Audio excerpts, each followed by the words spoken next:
Hello दोस्तों, Hindi mirror पर फिर से आपका स्वागत है। कैसे हैं आप सब दोस्तों? आज के वीडियो में हम आपके लिए नाटक और एकांकी से संबंधित आपके जो हैं एमसीक्यू लेकर आए हैं। और इस सीरीज़ में आज हमने आपके लिए 65 क्वेश्चंस लिए हैं जो बहुत ही इम्पोर्टेंट क्वेश्चंस हैं। ये आपके 200 क्वेश्चंस में से हमने छांटे हैं 65 क्वेश्चंस जो वेरी इंपॉर्टेंट क्वेश्चंस हैं आपके। तो इसलिए आप पूरी वीडियो ज़रूर देखना। ये आपके सभी कंपटीशन जितने भी आप देते हैं, पीजीटी, टीजीटी, बीए, एमए, जितने भी कंपटीशन आपके होते हैं सभी में ये क्वेश्चंस आते हैं नाटक और एकांकी से संबंधित। तो हमने इसमें नाटक और एकांकी दोनों के ही क्वेश्चन मिस करके लिए हैं और ये 65 क्वेश्चंस हैं। वीडियो पसंद आए तो ज़्यादा से ज़्यादा लाइक एंड शेयर करना, क्वेश्चंस पसंद आए तो लाइक ज़रूर करना। और जो स्टूडेंट आज इस पर नए हैं चैनल पर, वो चैनल को सब्सक्राइब कर ले और बेल आइकन को हिट कर दे जिससे नई वीडियो के नोटिफिकेशन मिलते रहें। और जो पुराने दोस्त हैं वो वीडियो को पसंद करके आगे शेयर करें जिससे और बच्चों को भी इसका बेनिफिट्स हो। चलिए शुरू करते हैं आज के क्वेश्चंस की श्रृंखला आपकी। पहला है, हिंदी नाटकों का विकास क्रम किस लेखक की रचनाओं से प्रारंभ हुआ? भारतेंदु, उपेंद्रनाथ अश्क, जयशंकर प्रसाद या फिर इनमें से कोई नहीं? तो जो आपके हिंदी नाटक का जो विकास क्रम शुरू हुआ था वो भारतेंदु जी से शुरू हुआ था। चलिए अगले प्रश्न पे चलते हैं। दोस्तों, हमने ये जितने भी नाटक हैं, निबंध हैं, आपके जो हैं एकांकी हैं, आपकी जितनी भी विधाएं हैं सभी की हमने जो है डिस्क्रिप्शन में उनके लिंक दिए रहते हैं। तो आप जितने भी आपकी वीडियो जौन सी भी आपको चाहिए डिस्क्रिप्शन में से उनके लिंक पे आप क्लिक करके देख सकते हैं। और अगर आपको और किसी टॉपिक की भी रिक्वायर रहती है तो आप जो है कमेंट बॉक्स में हमें बता सकते हैं। चलिए अगले प्रश्न पे चलते हैं। सन 1900 से 1950 ईस्वी तक काल अवधि को किस नाटककार के नाम जाना जाता है? जो 1900 से 1950 ईस्वी तक का काल अवधि यानी समय है वह किस नाटककार के नाम पर है? तो यह है प्रसाद युग के नाम पर। भारतेंदु जी से तो शुरू हुआ नाटक लेकिन है प्रसाद युग के नाम पर। ठीक है, चलिए अगले प्रश्न पे चलते हैं। रत्नावली नाटक का हिंदी में अनुवाद किस भाषा से किया गया था? जो रत्नावली नाटक है उसका हिंदी में अनुवाद किस भाषा से किया गया था? मराठी, बंगला, संस्कृत या फिर अंग्रेजी? तो तीसरे का आपका उत्तर होगा सी, संस्कृत से। जो रत्नावली नाटक है उसका हिंदी में अनुवाद किस भाषा से किया गया था? तो वो किया गया था संस्कृत से अनुवाद। चलिए अगले प्रश्न पे चलते हैं। इनमें से कौन सा भारतेंदु का मूल नाटक नहीं है? जो भारतेंदु जी हैं हरिश्चंद्र जी, तो उनका मूल नाटक कौन सा नहीं है? पाखंड विडंबन, सती प्रताप, नीलदेवी या फिर अंधेर नगरी? तो आपको पता होगा या नहीं पता है तो मैं आपको बता देती हूँ। जो पाखंड विडंबन है वो इनका मूल नाटक नहीं है, ये अनुवादित नाटक है। अब प्रश्न बनता है कि जो पाखंड विडंबन है वो किससे अनुवाद हुआ, किससे इसका अनुवाद हुआ जो इन्होंने इसका पाखंड विडंबन नाम रखा? तो ये है प्रबोध, नोट कर लीजिए आप, जिससे ये अनुवादित हुआ है प्रबोध चंद्रोदय। प्रबोध चंद्रोदय, ठीक है, ये इससे अनुवादित करके भारतेंदु जी ने इसका नाम रखा पाखंड विडंबन। ठीक है, चलिए अगले प्रश्न पे चलते हैं।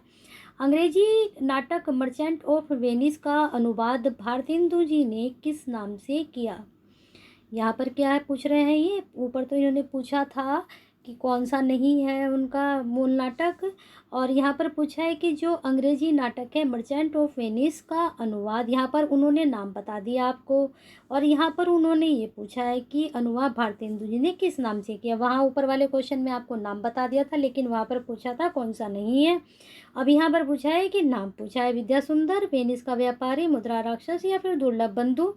तो पांचवे का आपका उत्तर होगा डी। ठीक है, दुर्लभ बंधु। किससे इसका अनुवाद हुआ है? मर्चेंट ऑफ वेनिस से। और ये नाटक कैसा है? अंग्रेजी नाटक। ठीक है, चलिए अगले प्रश्न पे चलते हैं। अब देखिए ऊपर भी एक प्रश्न बन जाता है आपका, जो प्रबोध चंद्रोदय है वो अंग्रेजी है, संस्कृत है, बांग्ला है, किस तरह का है? वो आप मुझे बताएंगे कमेंट बॉक्स में कि जो आपका प्रबोध चंद्रोदय है किस तरह का नाटक है, कौन सी भाषा का है। श्री चंद्रावली नाटिका किस नाटककार की रचना है? प्रसाद की, भारतेंदु जी की, भुवनेश्वर प्रसाद जी की, धर्मवीर भारती की? तो इसका भी उत्तर आपका भारतेंदु जी होगा। चलिए अगला प्रश्न है, इनमें से कौन सा नाटक भारतेंदु जी का नहीं है? सती प्रताप, प्रेम जोगनी, वैदिक हिंसा, हिंसा न भवती, कारवा? अब देखिए सातवें का उत्तर क्या होगा आपका? सातवें का उत्तर आपका होगा डी। ठीक है, अब ये जो सातवां है आपका, इसका आप उत्तर जो है अब यहाँ बनता है प्रश्न कि कारवा किसका है। अब दोस्तों मैं आपको सारे ही प्रश्न जो है बताती चलती हूँ, क्योंकि मैंने कई बार आप लोगों से बोला कि प्रश्न का उत्तर दीजिए दीजिए अगर आपको पता है। तो उससे क्या होता है कि अगर आप प्रश्न का उत्तर देते हैं तो उसको आप एक चीज़ खोजते हो तो आपको आप एक प्रश्न खोजते हो 10 प्रश्नों के आपको उत्तर मिल जाते हैं साथ में। तो ऐसा काम किया कीजिए, उससे आपके ज्ञान में भी बढ़ोतरी होती है साथ में। तो अभी मैंने आपसे ऊपर पूछा था कि जो आपका प्रबोध चंद्रोदय जो उन्होंने अनुवाद किया है वो किस भाषा में, आप बताएंगे, ठीक है। अब कारवा मैं आपको बता देती हूँ। कारवा है भुवनेश्वर प्रसाद जी का, नोट कर लीजिए, आप इसको नोट डाउन भी करते रहा कीजिए जो नहीं पता रहते हैं, क्योंकि कई बार ऐसा होता है कि एक क्वेश्चन आप कहीं भी ढूंढ लीजिए मिलता नहीं है, कई बार ऐसा होता है। और जो है अब जब हम जैसे वीडियो देखते रहते हैं उन क्वेश्चंस के हमें आंसर मिल जाते हैं। ये भुवनेश्वर प्रसाद जी का है, ये भी बता देती हूँ, ये उन्होंने 1935 में लिखा, यानी कि 1935 में उन्होंने ये लिखा था कारवा। बाकी सब तो आपको पता ही है भारतेंदु जी के हैं, बाकी उनका एक नहीं था वो आपको बता दिया।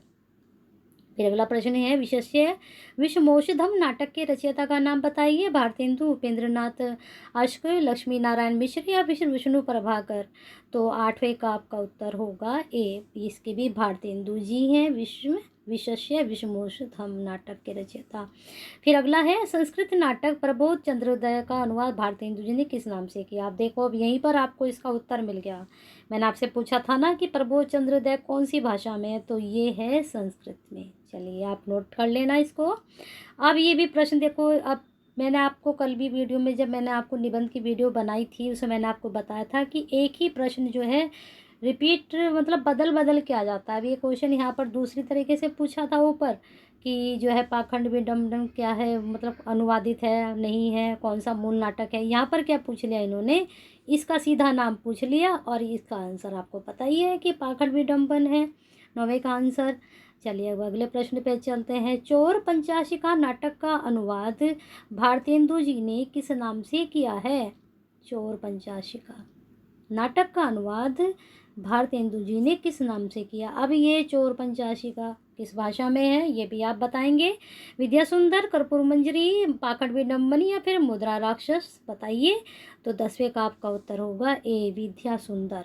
अब इसका अनुवाद तो विद्या सुंदर नाम से हो गया है, हिंदी में हो गया, परंतु चोर पंचाशिका किस भाषा में, प्रश्न ये बन जाता है। तो आप इसका उत्तर दीजिए, वो तो आपको मिल ही गया जो मैंने पहले पूछा था। अगला प्रश्न है भारतेंदु के पिता गोपाल चंद्र गिरधर दास ने किस नाटक की रचना की। रामायण महानाटक, नहुष, परदुम्बन विजय या फिर जानकी मंगल। तो इसमें बताना है कि भारतेंदु जी के तो अब तक हम पढ़ते आ रहे हैं, लेकिन इनके पिताजी ने, जो इनके पिताजी का नाम देखो आपको पता चल गया, गोपाल चंद्र गिरधर दास है इनके पिता का नाम। तो इन्होंने किस नाटक की रचना की है इसमें आपको बताना है। तो उन्होंने नहुष की है। अब ये नहुष जो नाटक है ये किसने प्रथम नाटक माना है, ये प्रश्न भी बनता है। तो आपको अगर पता है तो बताएंगे कमेंट बॉक्स में। चलिए अगला प्रश्न है किस नाटककार ने नाट्य शिल्प से संबंधित नाटक नामक ग्रंथ लिखा है। तो आपको बताना है किस नाटककार ने नाट्य शिल्प से संबंधित नाटक नामक ग्रंथ लिखा है। तो 12वें का आपका उत्तर जयशंकर प्रसाद जी, ब्रजवल्लभ मिश्र, भारतेंदु, धर्मवीर भारती। तो 12वें का आपका सी ही है, यानी कि भारतेंदु जी हैं। चलिए अगला प्रश्न, जानकी मंगल 1868 ईस्वी 1868 ईस्वी नामक नाट्य कृति के रचयिता कौन है। शशि प्रसाद शास्त्री, शीतला प्रसाद त्रिपाठी, भारतेंदु, प्राणचंद चौहान। तो 13वें का आपका उत्तर होगा बी, शीतला प्रसाद त्रिपाठी। जानकी मंगल इनका लिखा हुआ है। चलिए ठीक है अगले प्रश्न पे चलते हैं। भारतेंदु जी ने किस प्रहसन में भ्रष्ट शासन तंत्र पर प्रहार किया है। नीलदेवी, अंधेर नगरी, विद्या सुंदर या फिर धनंजय विजय। तो जो भारतेंदु जी ने एक इनका प्रहसन है ये, तो ये भ्रष्ट शासन तंत्र पर उन्होंने प्रहार किया है, वह किसके द्वारा किया, तो वो उन्होंने अंधेर नगरी के द्वारा किया है। चलिए अगले प्रश्न पे चलते हैं। तप्ता संवरण, रणधीर, प्रेम मोहिनी नाटकों के रचयिता इनमें से कौन है। राधा कृष्ण दास, भारतेंदु जी, लाला श्रीनिवास दास या फिर कोई नहीं। तो 15 का आपका उत्तर होगा सी, लाला श्रीनिवास दास। कौन है लाला श्रीनिवास? अभी आपको बताए थे, भारतेंदु जी के पिताजी। अगला प्रश्न है, संयोगिता स्वयंवर नाटक के रचयिता कौन है? श्रीनिवास दास, बालकृष्ण भट्ट, या फिर राधा कृष्ण दास, या फिर भारतेंदु जी? तो 16 का भी आपका उत्तर श्रीनिवास दास जी ही होंगे। चलिए अगला प्रश्न है, रेल का विकट खेल नामक नाटक के रचयिता कौन है? राधाचरण गोस्वामी, बालकृष्ण भट्ट, उदय शंकर भट्ट, या फिर भारतेंदु जी? तो 17 का आपका होगा बी, बालकृष्ण भट्ट जी। चलिए अगले प्रश्न पे चलते हैं, रणधीर प्रेम मोहिनी नाटक किस प्रकार का है? अब ये तो भी आपको बता ही दिया कि रणधीर प्रेम मोहिनी किनका है, लेकिन ये नाटक किस प्रकार का है? दुखांत है, सुखांत है, प्रसादांत है, या फिर कोई नहीं है? तो 27 का आपका उत्तर होगा, बताइए, इसका होगा दुखांत। ये क्वेश्चंस बहुत ही आता है आपका, ठीक है। ये किस तरह का नाटक है? भारतेंदु जी ने अपने मौलिक और अनुदित नाटकों के द्वारा नई हिंदी को लोकप्रिय बनाया, पारसी रंगमंच का विरोध किया तथा प्राचीन नाटकों का उद्धार किया। उन्होंने क्या किया? जो अपने मौलिक और अनुदित, तो मुझे लगता है सभी बच्चों को पता होगा कि मौलिक क्या होता है, अनुदित क्या होता है। अनुदित होते हैं जो आप और किसी भाषा के नाटक, उपन्यास कुछ भी उठाकर आप उसका अनुवाद कर देते हो हिंदी में, तो वो अनुदित हो गया किसी भाषा में। और मौलिक जो आप खुद से लिखते हो मौलिक हो जाता है। कभी आप जैसे किसी पत्रिका में आप अपनी रचनाएं या कुछ भी देते हो, उसको मौलिक बोलते हैं। आपने जो है इन्होंने उद्धार किया, तो यह कथन किस आलोचक ने दिया है? रामचंद्र शुक्ल जी ने, डॉक्टर नगेंद्र जी ने, रामविलास शर्मा जी ने, फिर हजारी प्रसाद द्विवेदी जी ने? तो 28 का आपका उत्तर होगा सी, ये उन्होंने, रामविलास शर्मा जी ने उनके बारे में कहा है, या कथन है उनका। अगला प्रश्न है, मेरी इच्छा भारतीय इतिहास के अप्रकाशित अंश में से उन प्रकांड घटनाओं का दिग्दर्शन कराने की है जिन्होंने हमारी वर्तमान स्थिति को बनाने का बहुत कुछ प्रयत्न किया है। देखिए कितना अच्छा कथन ये दिया गया है, किसके द्वारा? जिसी के इन चारों में से किस नाटक में? तो ये प्रसाद जी ने दिया है, ठीक है। लेकिन किस नाटक की भूमिका में ये कहा है उन्होंने? कितना सुंदर कथन उन्होंने कहा है। ध्रुव सामनी में कहा है उन्होंने यह कथन, या फिर चंद्रगुप्त में, या स्कंदगुप्त में, या विशाख में? तो ये है उन्होंने भूमिका में दिया है कथन, किसने? प्रसाद जी ने। तो किस में दिया है? तो 29 का आपका उत्तर है डी, विशाख में। तो विशाख के द्वारा वो क्या दिखाना चाहते थे कि भारतीय इतिहास के अप्रकाशित अंश जो अभी तक किसी को पता ही नहीं चले हैं, प्रकांड घटनाओं जो घटनाएं हुई हैं, उनका दर्शन कराने की, मेरी वर्तमान स्थिति को बताने की, कैसा हुआ है उस वक्त, मेरी क्या है, मेरा प्रयत्न है या मेरी इच्छा है, जो भी है। प्रसाद जी ने इनमें से किस वर्ग के नाटककार हैं? आदर्शवादी, ऐतिहासिक, समाज सुधारवादी, या फिर कोई नहीं? तो 30वें का आपका उत्तर होगा बी, ऐतिहासिक नाटककार हैं। तभी तो उनके विशाख, ध्रुव सामनी, चंद्रगुप्त, ये सब है ना। अगला प्रश्न है, इनमें से कौन सा नाटक प्रसाद जी का नहीं है? स्कंदगुप्त, अजातशत्रु, जन्मेजय का नागयज्ञ, या फिर हर्षवर्धन? तो बताइए 31 का क्या उत्तर होगा? तो 31 का होगा डी, हर्षवर्धन। ये आप मुझे बताएंगे ये किसका लिखा हुआ है, ठीक है। चलिए अगले प्रश्न पे चलते हैं आपके। विवाह मुक्ति एवं पुनर्विवाह की समस्या को प्रसाद जी ने किस नाटक में प्रस्तुत किया है? ठीक है, बताइए किस नाटक में प्रस्तुत किया है? चंद्रगुप्त, ध्रुव सामनी, स्कंदगुप्त, या विशाख? तो 32 का बी है, ध्रुव सामनी। क्यों किया उन्होंने पुनर्विवाह की समस्या?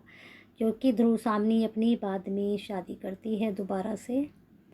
वहाँ पर ये उठाया गया धर्म गुरुओं के सामने, जब ये नाटक का अंत आता है, वहाँ पर उठाया गया ये प्रश्न दोबारा की पुनर्विवाह के लिए। युगे युगे क्रांति नामक नाटक के रचयिता कौन है? धर्मवीर भारती, मोहन राकेश, विष्णु प्रभाकर, जगदीश चंद्र माथुर? तो युगे युगे क्रांति नाटक के जो रचयिता हैं उनका नाम बताइए क्या होगा? तो 61 का आपका उत्तर होगा सी, विष्णु प्रभाकर। पीढ़ीगत संघर्ष की अभिव्यक्ति विष्णु प्रभाकर के किस नाटक में है? टूटते परिवेश, युगे युगे क्रांति, डॉक्टर, या फिर किसी में नहीं? पीढ़ीगत संघर्ष जो चलता है वो विष्णु प्रभाकर ने किस नाटक में दिखाया है। तो ये नाम से ही पता चल रहा है युगे युगे क्रांति की, हर युग में पीढ़ी बदल जाती है और पुरानी पीढ़ी और नई पीढ़ी का आपस में संघर्ष होता है या विचार टकराते हैं, जो भी होता है उसके ऊपर उन्होंने लिखा है। कोणार्क नाटक के रचयिता कौन है? जगदीश चंद्र माथुर, गोविंद वल्लभ पंत, मोहन राकेश, या फिर कोई नहीं? तो कोणार्क के बारे में आपको बताना है, तो 63 का आपका उत्तर होगा ए, जगदीश चंद्र माथुर। चलिए अगले प्रश्न पे चलते हैं। अगला प्रश्न है प्रसादोत्तर नाटकों का प्रारंभ कब से माना जाता है।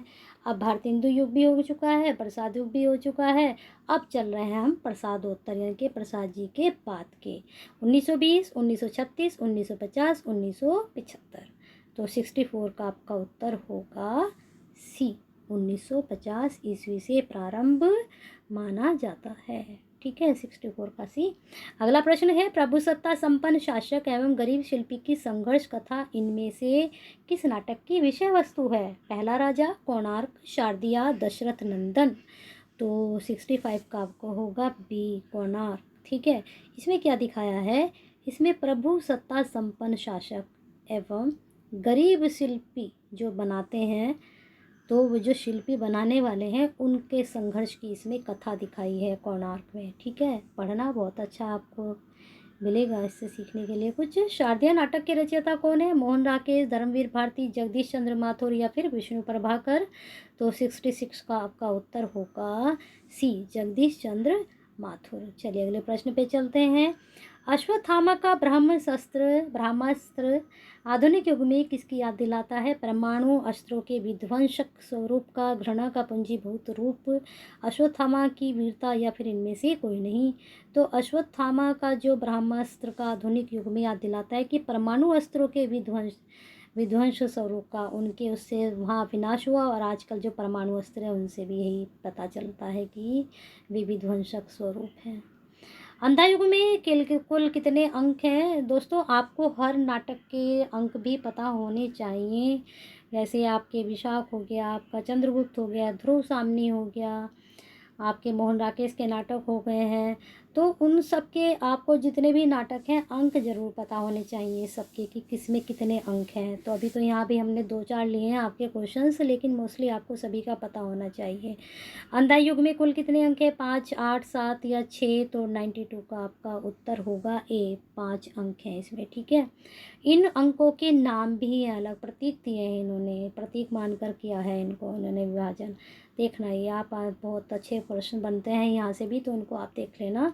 कौन सा नाटक रंगमंच की दृष्टि से अधिक उपयुक्त है। अंधा युग, स्कंदगुप्त, चंद्रगुप्त या उपयुक्त सभी।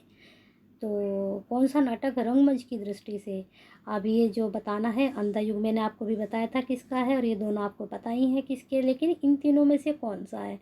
तो 93 का आपका होगा ए, यानी कि अंधा युग जो है नाटक रंगमंच, यानी कि जो हम रंगमंच पर खेल सकते हैं अच्छे से, उसको दिखा सकते हैं। महेंद्र नाथ और सावित्री किस नाटक के पात्र हैं। बकरी, आठवां सर्ग, आधे अधूरे, लहरों के राजहंस। ये तो सभी को पता है कि महेंद्र और सावित्री किसके, आधे अधूरे के हैं। ठीक है, नाटक जारी है रचना किस विधा की है। नाटक, निबंध, कविता या फिर उपन्यास। तो 96 का उत्तर आपका होगा सी। अब देखिए इस नाम से हम लोग कन्फ्यूज हो सकते हैं कि जो नाटक जारी है तो नाटक ही होगा, लेकिन यह कविता है। लेकिन यह कविता किसकी है आप ये मुझे बताएंगे। ठीक है, मुझे चांद चाहिए किस विधा की कृति है। नाटक, निबंध, कविता, उपन्यास। तो 97 का आपका होगा डी, ये है उपन्यास। ठीक है, इसको भी आप नोट डाउन कर लें। अब आ जाइए एकांकी पर। अंडे के छिलके किसका एकांकी संकलन है। विजय तेंदुलकर, मोहन राकेश, हरिकृष्ण प्रेमी, गिरजा कुमार माथुर। तो 98 का आपका उत्तर होगा बी, मोहन राकेश का, है ना। चलिए अब आगे चलते हैं आपके प्रश्नों पर। अगला प्रश्न है आपका, दीपदान एवं बादल मृत्यु नामक संकलन किस एकांकीकार के हैं। राम कुमार वर्मा, जगदीश चंद्र माथुर, उदयशंकर भट्ट, विष्णु प्रभाकर। तो इसमें आपको बताना है कि दीपदान या बादल की मृत्यु संकलन है किस एकांकीकार के हैं। तो 99 का आपका उत्तर होगा ए, राम कुमार वर्मा के। इसको जरूर नोट डाउन करें। ठीक है, ये बहुत अच्छा क्वेश्चन है आपका। प्रकाश और परछाई की किस एकांकीकार की रचना है। धर्मवीर भारती, विष्णु प्रभाकर, बेचैन शर्मा उग्र, हरिकृष्ण प्रेमी। तो 100 का आपका उत्तर होगा बी, विष्णु प्रभाकर जी। चलिए अगला प्रश्न है, इनमें से चिरंजीत किस विधा से जुड़े हुए कृतिकार हैं। निबंध, नाटक, एकांकी, आत्मकथा। तो 101 का आपका होगा सी, एकांकी के। ठीक है, ये जो है एकांकी से जुड़े हैं कौन, चिरंजीत। चलिए अगला प्रश्न है, चतुर्भुज महाशय किस विधा की रचना है। नाटक, एकांकी, जीवनी या फिर रिपोर्टाज। तो आपका एकांकी ही चल रहा है, तो आप समझ गए होंगे कि इसका उत्तर एकांकी ही होगा, है ना। अगला प्रश्न है, मुझे जीने दो के रचयिता का नाम छाटिए। आरसी प्रसाद मिश्र सिंह, प्रकाश चंद्र गुप्त, सत्येंद्र शरत या फिर रेवती शरण शर्मा। तो 103 का आपका क्या उत्तर होगा? डी, रेवती शरण शर्मा। क्या है? मुझे जीने दो के रचयिता रेवती शरण शर्मा। इनमें से कौन सा एक एकांकी सत्येंद्र शरत का है? तो बताइए कौन सा है? 104 का उत्तर कलंक मोचन, शोहदा, होटल या फिर चक्रव्यूह। तो 104 में कौन सा एकांकी सत्येंद्र शरत का है? तो 104 का आपका उत्तर क्या होगा? बी, शोहदा। ये इनका है। अब बाकी बचे 3, ये किस किस के हैं ये भी आपको मैं बता देती हूँ। आपका जो कलंक मोचन है वह है, नोट डाउन कर लेना, तभी अच्छा लगेगा मुझे अगर आप इनको लिख लेंगे कि ये किस किस के हैं। नहीं तो मुझे, मैं मेहनत कर रही हूँ तो लगे कि हाँ मेहनत हमारी वसूल हो रही है, हम अच्छे से पढ़ा रहे हैं। तो ये आप कर लीजिए। कलंक मोचन आरसी प्रसाद सिंह का है। फिर आपका आता है, अब ये बी तो उनका है ये सत्येंद्र शरत जी का। अब सी देखिए किसका है, होटल किसका है? होटल नोट कर लीजिए, होटल है प्रकाश चंद्र गुप्त जी का, प्रकाश चंद्र गुप्त। ठीक है, इसको भी नोट कर लीजिए आप। अब आते हैं डी पर, चक्रव्यूह। चक्रव्यूह किसका है? ये है लक्ष्मी नारायण मिश्र जी का, इसको भी नोट कर लीजिए। ठीक है, लक्ष्मी नारायण मिश्र। चलिए आगे चलते हैं। लक्ष्मी का स्वागत किस एकांकीकार की कृति है? उपेंद्र नाथ अश्क, सेठ गोविंद दास, रामकुमार वर्मा, गोविंद वल्लभ पंत। तो 105 का आपका उत्तर क्या होगा? बताइए जल्दी से, अगर आपको पता है तो। 105 का आपका उत्तर है ए, उपेंद्र नाथ अश्क। चलिए अगले प्रश्न पे चलते हैं। कबूतर खाना किस एकांकीकार की रचना है? विनोद रस्तोगी, मोहन राकेश, भुवनेश्वर, जगदीश चंद्र माथुर। तो 106 का आपका उत्तर है डी, इसको भी आप नोट डाउन कर लें। प्रकाश चंद्र गुप्त की रचना कौन सी है? टूटे हुए दिल, उतार चढ़ाओ, विजय किसकी या फिर नया जन्म। तो 107 का उत्तर आप बताइए। 107 का है सी, विजय किसकी। देखिए एक तो आपको ये पता चल गई और एक मैंने प्रकाश चंद्र गुप्त की रचना आपको ऊपर भी बताई है। तो 2 रचनाएं आपके पास हो गई हैं प्रकाश चंद्र गुप्त की, यानी कि 2 एकांक इनके आपके पास हो गए हैं। ऊंचा पर्वत, गहरा सागर, इनमें से किस एकांकीकार की रचना है? बताइए। 108 का उत्तर गोविंद वल्लभ पंत या फिर विष्णु प्रभाकर, चिरंजीत या फिर प्रकाश चंद्र गुप्त। तो 108 का होगा बी, विष्णु प्रभाकर की ऊंचा पर्वत गहरा सागर। अगला प्रश्न है, कौन सी कृति उपेंद्र नाथ अश्क की नहीं है? यानी कि इसमें से 3 उनकी है पर एक उनकी नहीं है। तो कौन सी नहीं है? चरवाहे, साहब का जुकाम, क्रांतिकारी या पक्का गाना। 109 का आपका उत्तर होगा सी, क्रांतिकारी। अब क्रांतिकारी के कौन है रचनाकार? इसके हैं उदय शंकर भट्ट जी। नोट कर लीजिए। आपके आंसर आज मैं बताती चल रही हूँ साथ के साथ, जिससे आपको दिक्कत ना हो। ठीक है, ये मतलब ठीक है, आप ये कर लीजिए हैं। अगला प्रश्न है, डॉक्टर रामकुमार वर्मा की कृति इनमें से कौन सी है? धूमशिखा, मातृ मंदिर, कौमुदी महोत्सव, प्रकाश और परछाई। तो डॉक्टर रामकुमार वर्मा की इसमें आपको बतानी है कौन सी कृति है। तो 110 का आपका उत्तर होगा सी, कौमुदी महोत्सव। ठीक है, अगला प्रश्न है आपका, कौन सी कृति मोहन राकेश जी की नहीं है? तो इसका मतलब इसमें 3 उनकी है लेकिन एक उनकी नहीं है। तो 111 में अंडे के छिलके, सिपाही की माँ, कर्फ्यू या फिर चतुष्पथ, कौन सी उनकी नहीं है ये हमें बताना है। 1 मिनट बच्चों। 107, हाँ हम इनमें थोड़ा सा दोबारा हम इन क्वेश्चन में आ गए हैं। इसमें आपको बताना था मुझे, जैसे ये प्रकाश चंद्र गुप्त की रचना कौन सी है? इसमें 107 में मैंने आपको उत्तर बताया था सी, विजय किसकी। लेकिन ये जो 3 रह गई हैं ये किस किस की है ये भी आप नोट कर लीजिए। इसमें जो है आपका ए का है आरसी प्रसाद मिश्र, आरसी प्रसाद मिश्र। हाँ ये मैं बतानी भूल गई थी आपको, मैंने फिर बाद में देखा कि ये तो बच्चों को बताई नहीं। तो ए की टूटे हुए दिल के हैं आरसी प्रसाद मिश्र। फिर बी है आपकी उतार चढ़ाव, उतार चढ़ाव की हैं रेवती शरण शर्मा। नोट कर लीजिए इनको, रेवती शरण शर्मा। फिर डी है नया जन्म, नया जन्म के हैं चिरंजीत। आपको भी बताया था कि ये किस विधा से है, एकांकी विधा से, चिरंजीत। ठीक है, ये हो गया आपका प्रश्न 7वां। अब इस 9 में भी आपके थोड़ा सा बताना है मुझे। इसमें तो शायद मैंने बता दिया है 109 में, हाँ आपको मैंने बता दिया है 109 में उदय शंकर भट्ट हैं। ठीक है, चलिए आगे चलते हैं। 10वां हमारा हो चुका है, इसमें कौमुदी महोत्सव मैंने इसका उत्तर बताया आपको। आते हैं अब 111 पर। कौन सी कृति मोहन राकेश जी की नहीं है? अंडे के छिलके, सिपाही की महाकर्फ्यू या फिर चतुष्पथ। तो 111 में आपको बताना है क्या उत्तर होगा आपका। 111 में इसमें राकेश जी की नहीं है, तो इसमें चतुष्पथ उनकी नहीं है। चतुष्पथ के ऊपर हमने अभी आपको बताया था इसके बारे में, तो ये आपके ऊपर लिखी हुई है। ठीक है, इसको आप देख लेना है।